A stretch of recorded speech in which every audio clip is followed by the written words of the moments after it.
with the acquisition of new generation SAMP-T air defense systems. They are under development.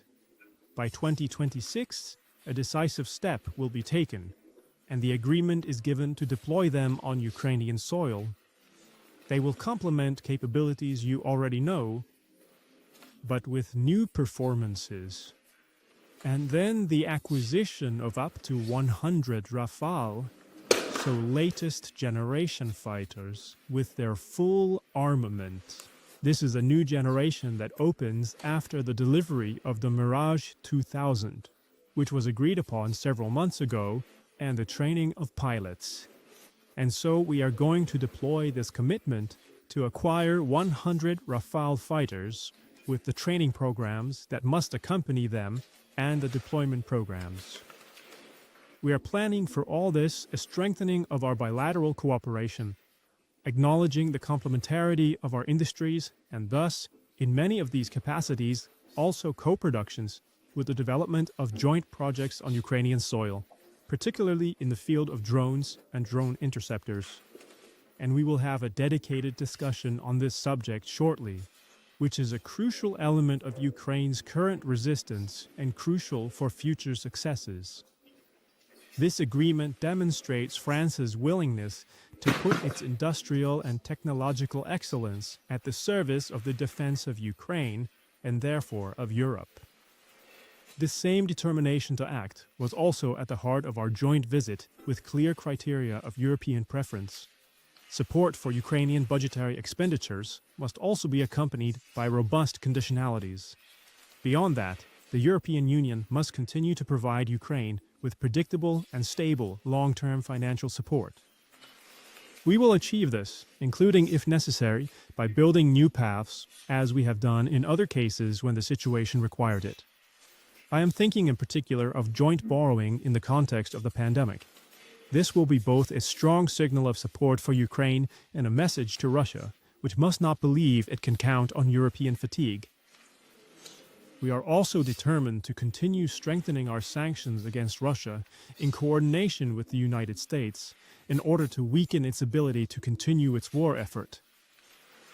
This also applies to the Phantom Fleet against which, as you know, we remain mobilized with a focus on deep reforms, particularly in terms of the rule of law, transparency, governance, and the fight against corruption. I trust in the determination of the Ukrainian people to carry them out, and I trust President Zelensky to do so. France will support this process with consistency, rigor, confidence, and candor, because a strong, democratic Ukraine integrated into the Union will also make Europe stronger. Mr. President, dear Volodymyr, I have confidence in the determination of the Ukrainian people to carry them out, and I have confidence in President Zelensky to do so. France will support this process with consistency, rigor, confidence, and openness, because a strong, democratic Ukraine integrated into the Union will also make Europe stronger.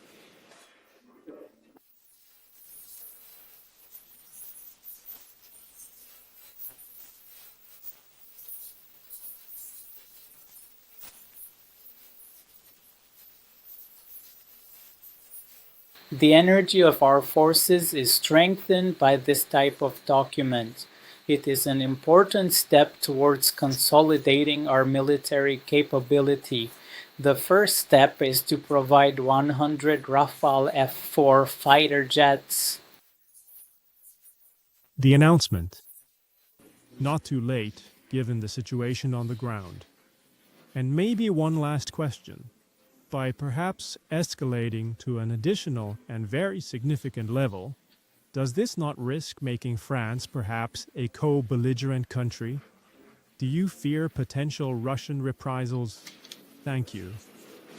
No, but you see how two parts of your question show that it is always too early or always too late to help Ukraine. I think it was the right time to do it. You know that we have already deployed Mirage 2000, which we call on everyone who has used them to cooperate and have this support. After that, by the way, there was also other fighter jets, other capabilities deployed by other partners. And so, today in Ukrainian aviation, There are supports provided by different nations with the capabilities of each. These are capabilities for the defense of Ukrainian airspace. They complement our anti-missile systems. They are relevant and necessary. The contract we signed today is part of another time frame, that of the regeneration of the Ukrainian army in the future. Expert on issues.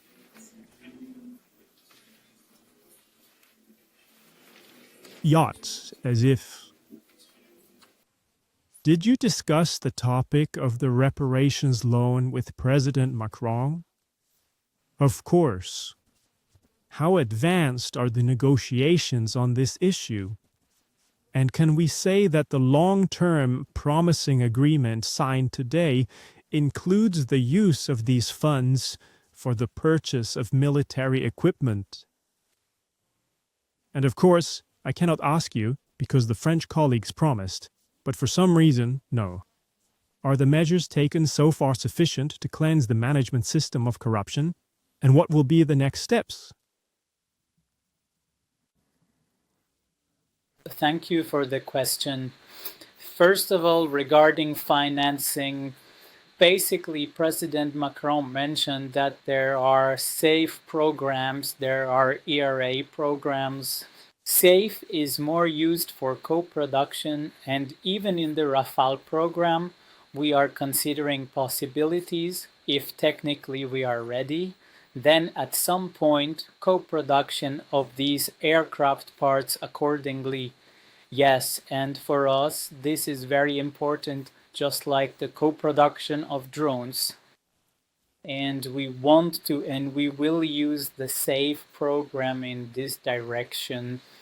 Also, regarding frozen assets, yes, or reparation loans, definitely we said that we would really like and we expect, I believe that in the end we will still be able to agree and push this topic to use Russian assets specifically for European defense package for Ukrainian production and mostly air defense systems from the United States of America. Therefore, frozen assets, I think it is fair to use them for such projects that we agreed on today with President Macron. As for whether it is enough, no, it is not enough. We will continue the appropriate actions.